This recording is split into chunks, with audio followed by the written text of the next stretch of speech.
says I'm not a racist. I didn't know black people was a racist term. I didn't say the N-word or anything like that because that's not in my vocabulary. As principal and founder of TNT Academy, Nancy Gorduke, defending remarks she made at a graduation ceremony Friday. Joining me now to discuss those remarks and what it means to say I'm not a racist are Tim Wise, author of Dear White America, Letter to a New Minority, and Christina Greer, professor of political science at Fordham University. Welcome to you both. Christina, let me start with you.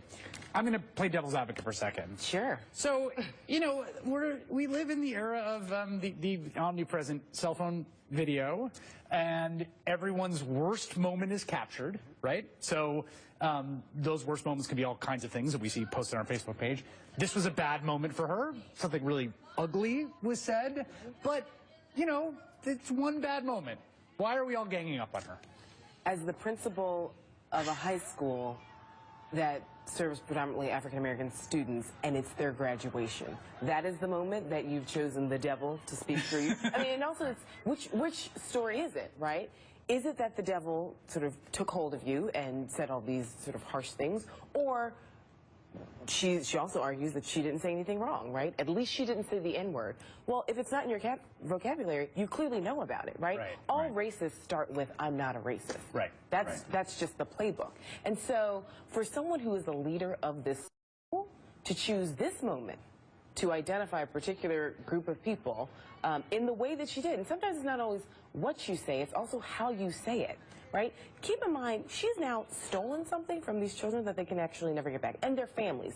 Anyone who knows sort of the black community knows that a graduation is actually more important than a wedding and a funeral, right? Yeah. This is the promise of particularly these are kids, you know, the school is designed to serve kids that have maybe dropped out or kind of marginal students who through graduating from this have kind of, you know, it's a sign they've kind of gotten their act together, right? Yes. They've come back from some kind of precipice of being marginal or being lost, and so it's a big deal. It's always a big deal. And for this particular population, so when she says, now look who's leaving, it's all the black people, right? So this is when grandparents and parents and siblings are turning around, and it turns into pandemonium. But the thing is also, don't double down on your racism, right? If you say something inappropriate, apologize, move on, and try and actually think about why someone would be upset, right? Now she's the victim, if you will.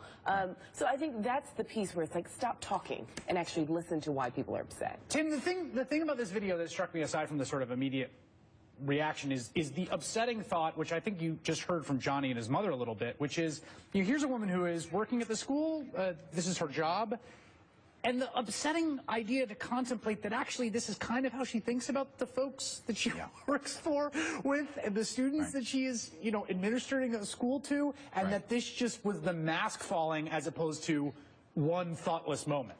Well, there are two issues. One is about her, one is about the larger system. For her, first of all, if you believe that the devil speaks through your mouth, you are not really qualified to be an educator. You're qualified for early retirement. That's number one. The systemic issue is much bigger, and that is, how do we live in a society where a person can become the head of a school that serves mostly working class folks of color and have these kinds of subtle, implicit, and apparently now explicit biases against them? Well, you know, the answer to that is the same reason that police officers can be policing in communities for which they have contempt, which they look at as places that need to be controlled and monitored, where they look at the people there as the enemy. So, in fact, what we need to have a conversation about in this country is how social workers, teachers, cops, etc., can be allowed to work in communities not their own when they clearly do not have the requisite sensitivity. That is the bigger systemic issue, and that is what should not be allowed. These communities and these families need to be able to decide who's going to teach their children, who's going to police their streets, who is going to provide social services to them. And if it's people who clearly have these kinds of biases, who use the term black people not as a generic descriptor, but in anger, which is what she did, they are no longer qualified to work in that community, period. And that point about the broader context of this, about the amount of people that are working in communities of color who are themselves white, right?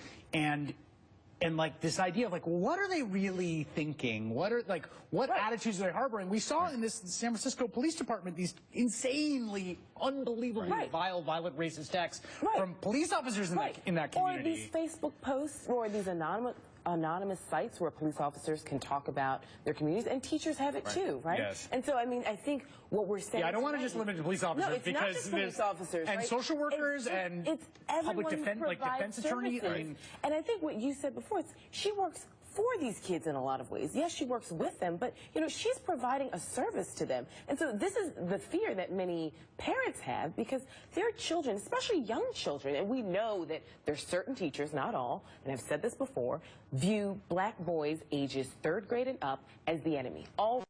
That's when they start getting tracked out. Right. That's when they start getting put in special ed, even though they're incredibly bright, right? All of a sudden their energy is violent energy, and it's not just what boys do, right? They're not allowed to explore and sort of be children. So we know that educators do the same thing that cops and social providers do as well, which is really dangerous, because so many communities, and Baltimore has been saying this, like, we've been telling you this. Right. You just haven't been listening. Right. We've been saying that we're not getting the same treatment by all of these different people in our community, and no one's actually believed them. So we know from the literature that people have unconscious bias. You know, people black and white actually have anti-black racial bias. White people much more than black people, but black people too, in laboratory experiments. Is there a solution that's, you know, broader than the fate of this principle? Well, I think we know from the research on subconscious bias that one of the best ways to get at it is, first of all, to acknowledge it openly, and then to build in processes and procedures within our hiring, within our admissions to colleges, within our search committees for college faculty, whenever you have a deliberative body that is being asked to look at a situation where subconscious bias might come into play, having the individuals whose job it is to do the evaluation actually review that actually helps them get at unconscious bias. Tim Wise, Christina Greer, great, thanks.